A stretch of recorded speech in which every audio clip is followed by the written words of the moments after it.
He shakes his hand. An American dies. They pal around. Another roadside attack. Putin pays bounties to Taliban enemies to kill American soldiers. And not a word from Donald Trump.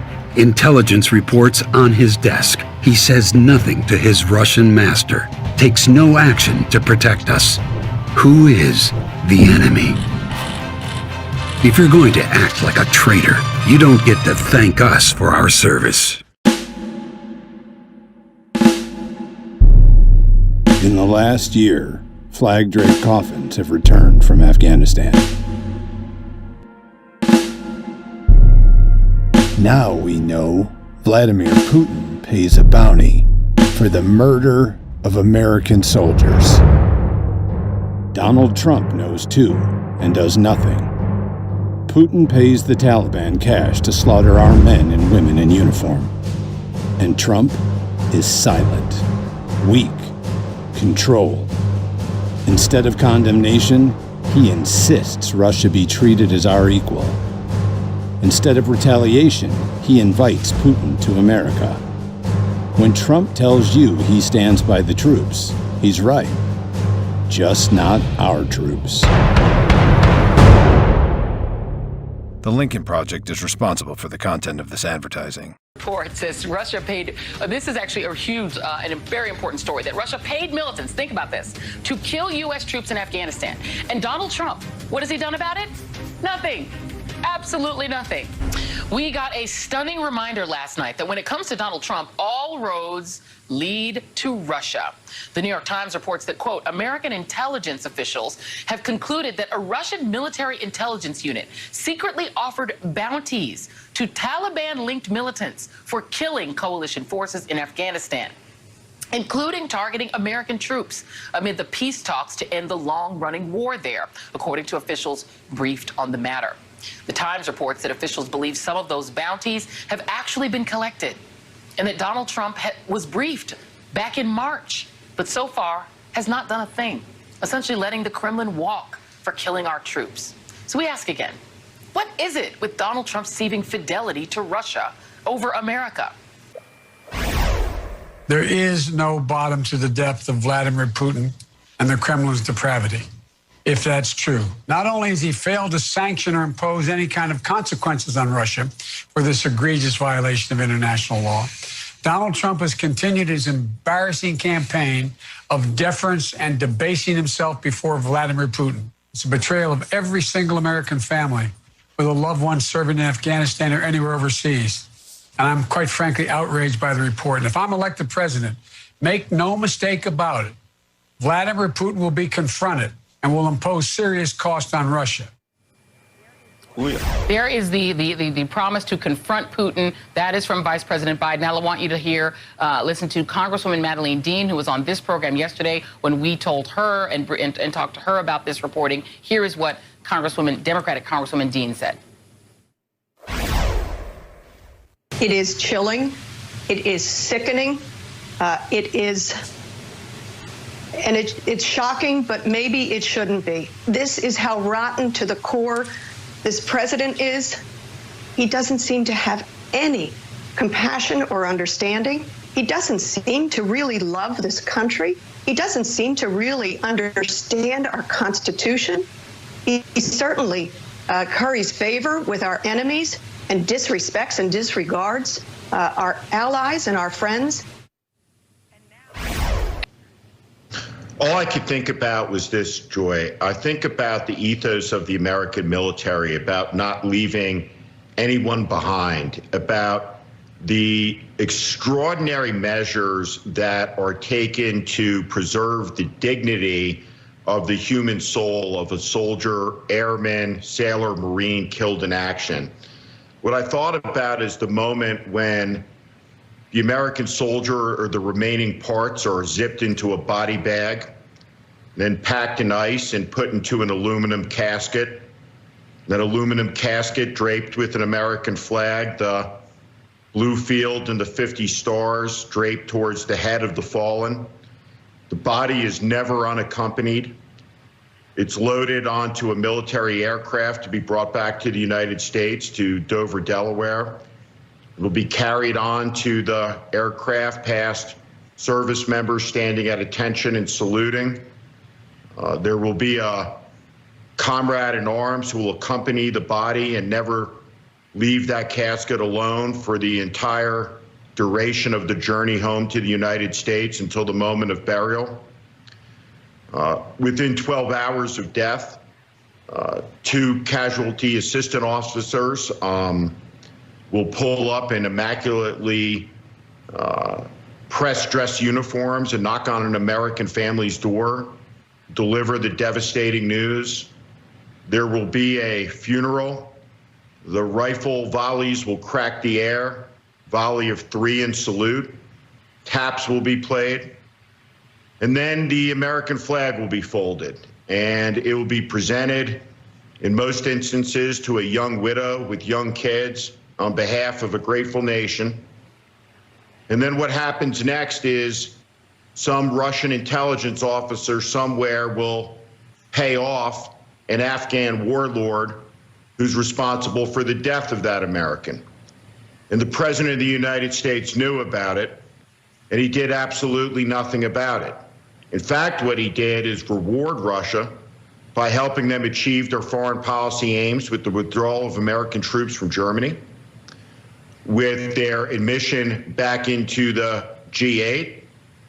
And to Jennifer Rubin's point, which I'm broadly indifferent to, and I don't know, in fact, what's worse, that he knew and did nothing, or that he didn't know. And the incompetence of the administration is such that we see it in the consequences of coronavirus, where 125,000 Americans are dead and many, many more to come, a shattered economy, the corruption, the indecency, the stench of this administration will linger through the ages. And everyone associated with it, who's been complicit, who's collaborated with it, who has defended the indefensible, the stench will linger around them too.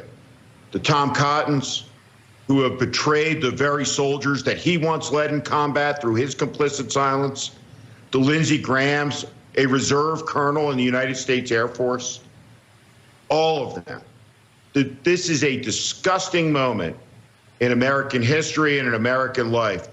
For the first time, we have an American president who simply refuses to defend the country, the Constitution, kowtows, and gets on his knees with deference to a hostile foreign powers autocratic leader.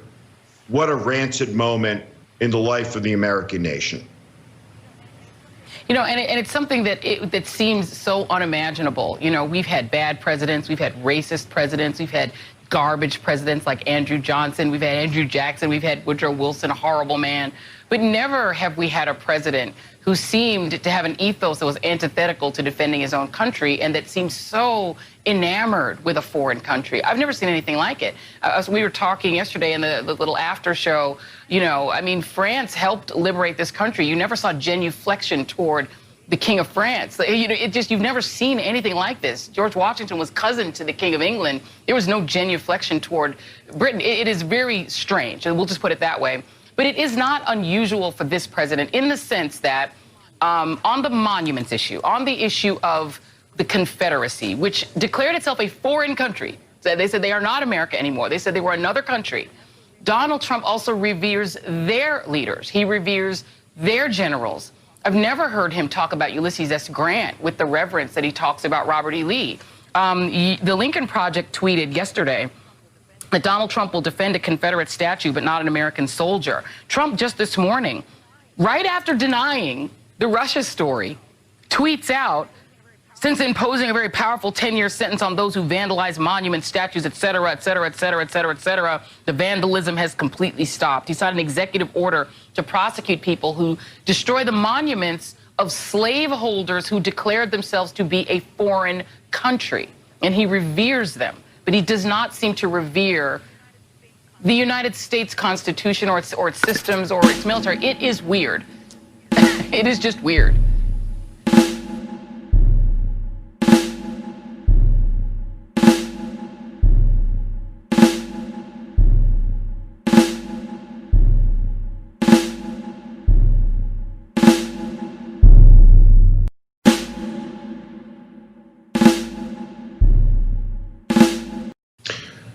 We're in this moment in time, and I joked around on Twitter last week that it's as if Charles Lindbergh and George Wallace adopted a baby and he grew up to be president of the United States. It's just this extraordinary moment. We spent 75 years looking, studying, remembering the fascism that we paid such a high price to defeat. And we asked the question, could it happen here? And for almost 75 years, the answer was, of course it couldn't. Never, not in the United States of America. But we see the entirety of the Republican Party, every member of Congress, really with the exception of Mitt Romney, has completely subordinated their agency, their patriotism, their common sense, their judgment to be members of a cult of personality that reveres Donald Trump and will defend anything that he does, no matter how indefensible it is.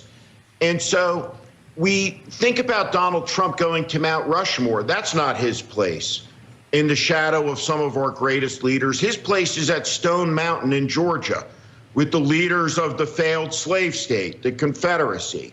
He reveres them and their symbols and their mythology as the country's trying to finally put it down and to move on from it. And so Donald Trump's priorities, every one of them seem to be aligned with the proposition of American weakness. He's weakening the country. We look like a banana republic in response to coronavirus. We are the epicenter of its death and suffering in the world. We are the most mismanaged country with regard to dealing with it in the civilized world, without any question. We look at the whole spectrum of this administration's actions, from the caging of children on our border, from the destruction of our values, the checks and balances eviscerated, our constitutional norms assaulted, the rule of law attacked, all of it in a stunning moment. And the question now is, who will stand up for the United States? Who will fight for America? Because in the end now, the American people have to do the job that our political leadership has not done. We have to put an end to this. We have to put a stop to it in November. And the American people this morning should be filled with rage, with a righteous anger that our young men and women, that Donald Trump had the gall to go to West Point and return the salutes of young second lieutenants who will soon be bound for Afghanistan with bounties, with contracts on their head that he knew about and did nothing about. I can't imagine that there has ever been a more shameful moment around the office of President of the United States in the entirety of the history of the country. We are in America's most rancid era because we have a president who is fundamentally anti-American. He doesn't understand our ideas, our ideals. He doesn't understand that it's his job to be part of the struggle to close the gap between our reality and those ideas and ideals, to do the work of Americans to make our country more just. It is a truly, truly despicable hour in the history of our country. It absolutely is. And I believe, Steve Schmidt, you are the person who coined the term that Donald Trump is the first president of the Confederacy, because that it seems to be what he wants to be. Second. The question him and is, Jefferson Davis. Second president, sorry. Second president of the Confederacy, exactly. They could be opposite sides of the same Confederate coin.